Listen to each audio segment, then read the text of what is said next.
is John D'Agostino with D'Agostino and Associates, the injury firm, and I'm proud to be a sponsor and partner of WABC Radio and Sid and Friends in the Morning, live from Israel. God bless America. I'm attorney Jenna D'Agostino, continuing the legacy my father, John D'Agostino, started 35 years ago. I grew up on these New York and New Jersey streets. They shaped me. I'm attorney John D'Agostino from D'Agostino and Associates, the injury firm. Call our team first. 888-24-LAW-24. 888-24-LAW-24. D'Agostino Law Bite Back. The Auschwitz Jewish Center Foundation is a not-for-profit organization whose mission is to utilize lessons from the Holocaust to fight hatred and bigotry in all forms through educational programs and provide direct humanitarian assistance to victims of mass atrocities and genocide. Your support helps ensure AJCF's vital work to fight anti-Semitism and all forms of hatred through education. They use the lessons of the Holocaust to honor the past and transform the future for generations to come. For all the details and to support the Auschwitz Jewish Center Foundation, visit ajcfus.org. That's ajcfus.org. She doesn't have the right stuff to lead our country. She just doesn't. Nice woman, but, Nice lady, great pantsuits. And we have Congressman Peter King on. Peter, Congressman, what the heck is going on? I mean, 60 Minutes. Can you imagine them doing what they're doing? No, if anything, they used to make you look bad. They used to go after you. It was done fairly, but they really were tough questioners.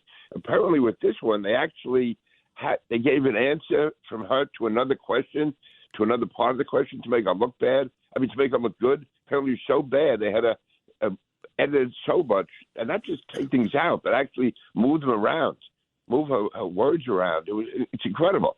And I understand now Donald Trump wouldn't want to go on there, because it's one thing if you're going to be on and everyone's going to watch, but if they're going to be editing and cutting out what's good and putting in what's bad, which is what they do with him, it'd be terrible. But it takes away the credibility of the show, the credibility of the mainstream media, and it plays right into what Donald Trump talks about the phony media being after him, being biased. It plays right into his hands. And it shows that a lot of what he's saying is true. The Democrats are talking about free speech. But free speech is not free if the media is changing it around. Absolutely. This is one of the worst cases I've heard of. I mean, to be so biased. And, we're not talking about somebody running in a local election. We're talking about someone running for president of the United States, someone who has really not been tested before. So she has no proven record to go on. What she's going to have to go on is what she shows between now and November 5th. And for them to be that biased and to slander her way, to me, it's unforgivable in a democracy. They claim to have free press, the First Amendment, everything else. The fact is they're abusing it, violating it, and it's absolutely horrible. Peter King, this is going to be a replay of 2012.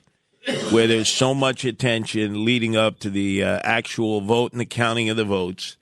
But these hurricanes are going to overwhelm everyone's attention. And I believe Vice President Harris and Walsh will lose this election to Trump based on the poor performance of FEMA and the fact that we see so many Americans in distress now more after Hurricane Milton has just clobbered Florida. And apparently there's another storm that may be in the offing. This is what happened. Remember, it was Obama and Romney neck and neck because Obama had a horrible debate performance in Denver. And then he was able to come through with FEMA, and that turned the tide, I think, for him right before the election, Superstorm Sandy.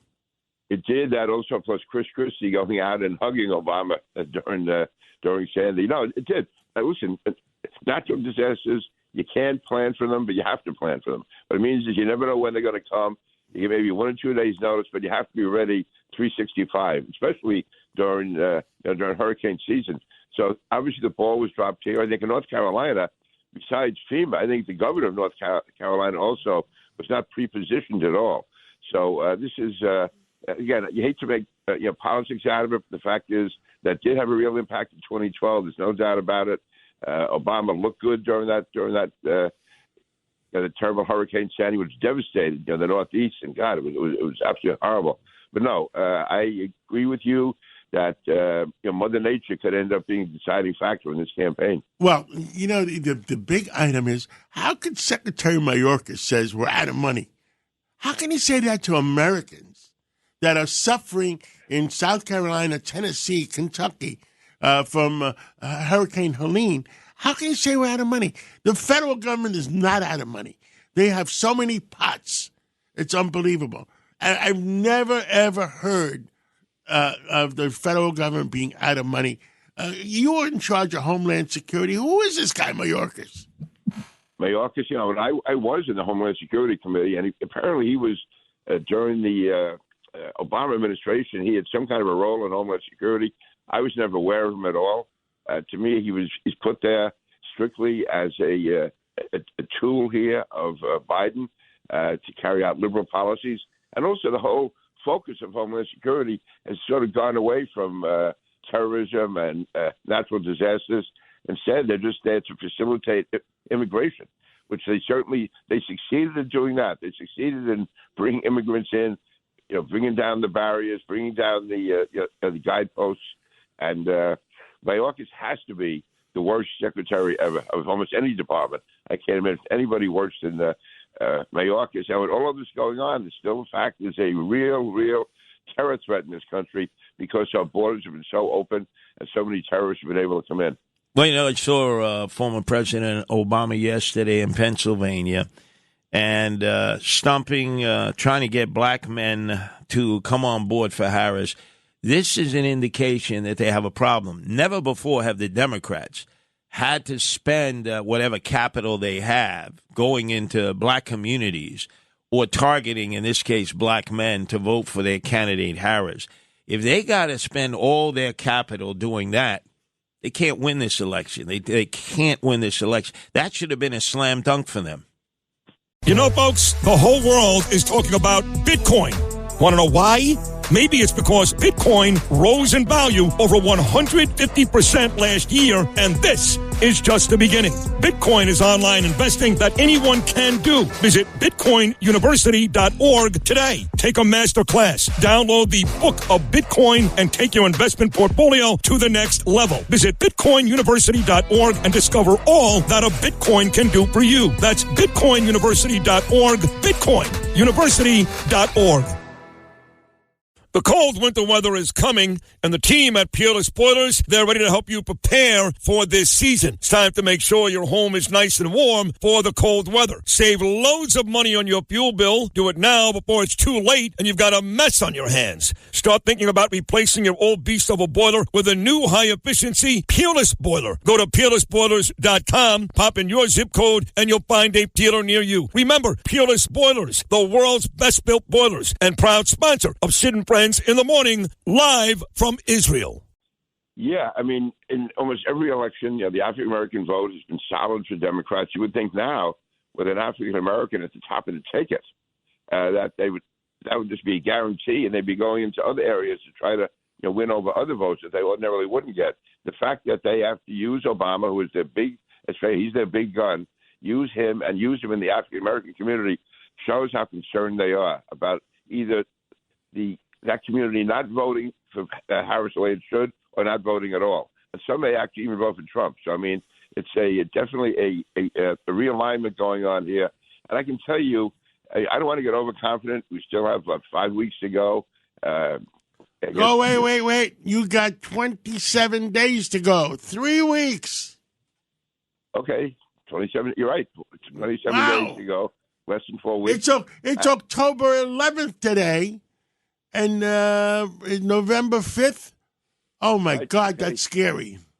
Okay, 3.5 weeks ago, and the fact is that I've talked to a number of Republican pollsters, consultants, people in the party, in the know. They feel increasingly confident, and these are professionals. Also, when I'm talking to Democrats, they are now concerned, as Curtis said, we got to get out the vote. We have to do this. 3 or 4 weeks ago, they were already counting the votes. They thought they had it made, especially after Trump's debate performance wasn't that good. She was getting good media. She was coming across as being, this new wave candidate. Instead, now she's really hit a ceiling. She's going nowhere, and the word salad is coming back to haunt her more and more. And Trump is really, right now, it's almost Donald Trump's race to lose. If he just runs a straight race between now and November 5th, I think he is going to be the next president. And I think Congressman Peter King, which he's done extraordinarily well, along with J.D. Vance, go into these affected areas, see him hugging these people, feeling their pain. This is what Bill Clinton did so well. This is what Barack Obama did so well. You know, they could feel the people's pain. Biden did not do that well. Harris does not do that well. Trump has learned to do that. You know, before he wouldn't even touch anybody. He just wouldn't even shake hands. He's overcome a lot. But ever since East Palestine and other areas where he's gone in, this is where they win the election. Americans are looking. I was in Staten Island last night collecting Visa gift cards that Scott LeBedo is bringing down, $100,000 worth to Asheville, North Carolina. It's not political. Democrats with their Republicans, independents. We feel for our fellow Americans. The Trump campaign exudes that. You don't get that sense from Harris and Walz. You get a sense that they don't quite understand the mentality of Americans towards our fellow Americans now. They don't. In fact, looking back on the turning points in the campaign, I think there were two things. One, contrary to what everyone thought, that first indictment of Trump rallied people in Trump's support. That was number one. But more than that, I think, is when he went to East Palestine. Here you had this disaster there. And Biden was MIA, AWOL, whatever you want to say. And the fact that Trump not only went in there, but he looked like he belonged. It wasn't like a guy just coming in to hand things out or to not get his hands dirty. He was right in there with those people, and you can see that he identified with them. That, I think, was a key turning point in the election. And now you're seeing it with these, two storms and two disasters, the real empathy that both Vance and Trump can show. Listen, Kamala Harris, they talk great liberal games. The fact is they are separate from real people all the time. And Biden has lived in his little mansion down in Delaware there. They're not out. He talks about being Scranton Joe and all that stuff. They really do not identify with the working people. And the classic case of that right now is this Teamsters president. The way he's blasting the Democrats for being arrogant and doing nothing for the working people over the years. Yeah, well, I'm concerned about Jimmy Hoffa voting from the grave in this election cycle. That's what I'm concerned about. I think the Teamster members are going to vote for Trump. Oh, no doubt. And that's the way it's going right now. All right, but do appreciate it, Congressman Peter King. When we come back, John, you were right there in St. Petersburg. You have the largest building in that part of Florida. You got to give us an update. And why would Vice President Harris want to pick a fight with DeSantis now when America knows everyone comes together around a natural disaster, even with Biden? But she picks a fight with DeSantis? How stupid is that?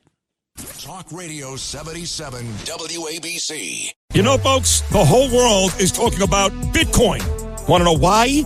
Maybe it's because Bitcoin rose in value over 150% last year, and this is just the beginning. Bitcoin is online investing that anyone can do. Visit bitcoinuniversity.org today. Take a master class. Download the Book of Bitcoin and take your investment portfolio to the next level. Visit bitcoinuniversity.org and discover all that a Bitcoin can do for you. That's bitcoinuniversity.org, bitcoinuniversity.org.